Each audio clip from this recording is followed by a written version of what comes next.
2025最新民俗恐怖片《民间摆渡人》惊悚来袭。该片为英书接班人彭于斯匠心打造，融合多种民俗文化，由姻亲鬼胎、替身挡灾、隔代还魂三个诡谲又离奇的故事组成。赶紧艾特你的大冤种朋友一起观看。首先，我们来看第一个故事：姻亲鬼胎。为了和自己的如意郎君私奔，女孩竟独自上山赴约。可由于路途遥远，她只好在夜半时分找一户人家暂住下来。但直到听老太婆讲起，女孩才终于知道，对方的儿子早在几天前就已经死了，而今天又恰好是逝者的头七。听到这话，婉儿顿时一阵毛骨悚然。但天色已经这么晚了，这里又处于深山老林，如果此时离开，很可能会被山里的野兽吃掉。于是他只好硬着头皮继续住下去。可到了深更半夜，婉儿又突然听见房间里传来了一阵奇怪的声音。他循着声音上前，没真呐，对不上。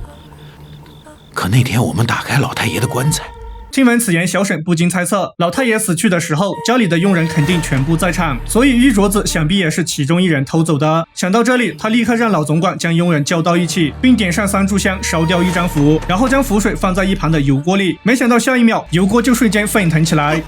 弟子持灯，金鸡引路。话音刚落，小沈便来到了一片幽暗的树林，周围阴气森森，骇人无比。但好在一切有惊无险，他也终于在这里找到了死去的王老太爷。这才终于得知，原来少福竟是一名守村人，只有他才能看到王老太爷的鬼魂。守村人也是镇灵人，他们呀，往往可以看见常人看不见的东西。非常奇怪的是，因为一时大意，家中80岁的老母突然跑出去，一连几夜都没有回来。村里的人将附近翻了个遍，也始终没有找到老人的身影。最终还是邻村的人发现了他，可孟家人等来的却是一具腐烂发臭的尸体。老人的身体被野狗咬得面目全非，死因至今也毫不知晓。大家都认为孟家老母应该是被什么东西给盯上了，所以便请来小沈帮忙看事。小沈见状，先是祭拜了死者，然后开始着手调查此事。果然没过多久，他便突然发现孟家的儿子阿宝，爹爹走了，阿婆临走之前换了衣裳，找到衣裳就能找到阿婆了。得知此事后，小沈当即将孟先生约了出来。刚开始时，孟先生一句话也不肯说，直到小沈告诉他，如果再不说出真相，阿宝可能一辈子都要被纠缠。孟先生这才肯说出实情。是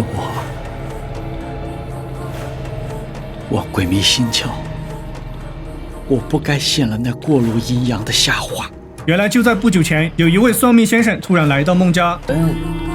山神不愿看见人间疾苦，会带他们所说的那样朝山里走去，然后将母亲搁置在深山之中，自己就这么离开了。但自从那天回家之后，孟先生就连续发了3天的高烧，而且在这3天里，他还一直重复着同一个梦。他梦到自己在山里跑，